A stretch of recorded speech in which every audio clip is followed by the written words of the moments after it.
የአሜሪካና የኢራን ጦርነት ሳውዲ አረቢያም ቀስ በቀስ እየገባች ነው። ባለፈው ሳምንት በኢራን ይደገፋሉ ከሚባሉትን ከየመን ሁቲዎች ጋር ስትቀጣቀጥ የነበረችውን ሳውዲ አረቢያ ዛሬ ደግሞ ከዩናይትድ ስቴትስ ጎን ተሰልፋ ኢራቅን ደብድባለች። የሪያድ ገዢዎች ጦራቸውን አሜሪካኖችን ተከትሎ ኢራቅን መደብደቡ የሰጡት ምክንያት ከኢራን ጋር ግንኙነት አለው የሚባለውን የኢራቅ ህዝባዊ ንቅናቄ ኃይል የተባለው ንቅናቄ ሳውዲ አረቢያን በድሮን መተዋል የሚል ነው። 67 ቡድናትን የሚያስተባብረው ንቅናቄ እንዳስታወቀው የዩናይትድ ስቴትስና የሳውዲ አረቢያን ጦር ኃይሎች ዛሬ በኢራቅ 7 አውራጃዎችን ውስጥ በከፈቱት ጥቃት 20 ተዋጊዎችን መገደላቸውና ሌሎች 32 መቁሰላቸውን አሳውቀዋል። ንቅናቄው የሟቹ ጓዶቹን ደም ለመበቀል የአሜሪካና የሳውዲ አረቢያን ጥቅሞችን ለማጥቃት ዝተዋል። ባግዳድ የአሜሪካና የኢራን ውጊያ አድማሱን እያሰፋ መሆኑን ገልጿል። ዘገባዎች እንደጠቆሙት ንቅናቄውን በኢራቅ በኢራንና በአሜሪካኖች ድጋፍ እንደ ግሪጎሪያን አቆጣጠር በ2014 እስላማዊ መንግስትን ለመውጋት እየተመሰረተ መሆኑን ይታወቃል። ሌላው የዚህ ወቅት ትኩሳት የሆነው ጉዳይ የአሜሪካውን ፕሬዝዳንት ዶናልድ ትራምፕና የዩክሬኑ ፕሬዝዳንት ቮሎዲሚር ዜሌንስኪ ማክሰኞ በዋይት ሃውስ በዝግ ያደረጉት ስብሰባ ሲሆን የዩክሬን የመከላከያ አቅምን በማስፋት የፓትሪዮቱን ሚሳኤል ጠላፊዎች ማምረትና ከሩሲያ ጋር የተቋረጠውን የሰላም ድርድር ለማነቃቃት የሚደረገውን ጥረት ላይ ያተኮረ ነበር። የዩክሬን ፕሬዝዳንትና የአሜሪካ መከላከያ ኩባንያዎችን በዩክሬን የተሰሩ ፕላስቲክ ሚሳኤሎችን በመቀየር ከፓትሪዮት ሚሳኤሎች ጋር ተመሳሳይ አቅም ያላቸውን ጸረ ሚሳኤል መጥለቂያዎችን በማሰስ ላይ መሆናቸውን ተናግረዋል። ከኢራን ጋር ጦርነት ከጀመረች ጊዜ ጀምሮ አሜሪካም በራሽያና በዩክሬን መካከል የሽምግልና ጥረት ከጀርባ ትተዋለች በመባል ስትተቸት ቆይታለች። የትራምፕ ተላላኪዎች ያሬድ ኩሽነርና ስቲቭ ዊትኮፍ ቢሆንም ከሩሲያና ከዩክሬን ተደራዳሪዎች ጋር ግንኙነት ቢኖራቸውም አብዛኛውን ጊዜያቸውን የሚያሳልፉት በኢራን ላይ ነው ሲባል ይሰማል። አሁን ፕሬዝዳንት ትራምፕ ከዩክሬን ፕሬዝዳንት ጋር ያደረጉት ግንኙነት አሜሪካም አሁንም በዚህ ጉዳይ ተሳታፊ ለመሆን ለማሳየት የመረጠችው መንገድ ሊሆን ይችላል። በመካከለኛው ምስራቅ ያለው ግጭት ከተባባሰም የአሜሪካ ትኩረትን ሀብት ሊከፋፍል ይችላል። ይህም በዩክሬን ለሚሰጠው ድጋፍ ላይ በተዘዋዋሪ ተጽዕኖ ሊያሳድር ይችላል ሲሉ ተንታኞች ይገልጻሉ።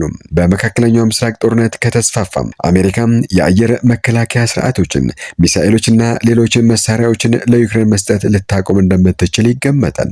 አሜሪካም ከኢራን ጋር የገባችበትን ግጭት ከተባባሰም የውጭ ፖሊሲዋን በሁለት ትላልቅ ቀውሶች መከፋፈሉ አይቀሬ ነው። በሌላ በኩል ቻይናም በዚህ ግጭት ውስጥ ተሳታፊ የሆነች መሆኗን ተገልጿል። ኢራን ከአሜሪካ ጋር በጦርነት ጊዜ መከላከያዋን እንደገና በመገንባት ላይ ባለችበት ወቅት ቻይና ሰራሽ ትከሻ ላይ የሚተኮሰው የአየር መከላከያ ሚሳኤሎችን በሳምንታት ውስጥ ታገኛለች ተብሎ ተገልጿል። ከ60 እስከ 70 ሚሊዮን ዶላር የሚገመተው ግዢ ቴህራንን ከአሜሪካና ከእስራኤል ጋር ባላት ጦርነት ከቀሰቀሰችበት ጊዜ አንስቶ የአጭር ርቀት የአየር መከላከያን ለማጠናከር ካደረገችውን ትልቁ ጥረት አንዱ ነው። ይህም ኢራን ወታደራዊ ቦታዎችና ስትራቴጂካዊ መሰረተ ልማቶችን የመጠበቅ አቅም ላይ ክፍተቶች አጋልጧል። ወሉ ቻይና ሰራሽ KW-12 እና FN-16 ሚሳኤሎችን ጨምሮ ከ300 እስከ 400 የሚደርሱ ሰው ተንቀሳቃሽ የአየር መከላከያ ዘዴዎችን ግዥን ያካተተ መሆኑን ተገልጿል። ኢራን ቻይና ጋር ያላትን የፖለቲካ ግንኙነት የሚያሳዩ ኢራን በአሜሪካ ጫና ውስጥ እያለች ከቻይናና ሩሲያ ጋር ግንኙነቷን እያጠናከረች መሆኗን ነው።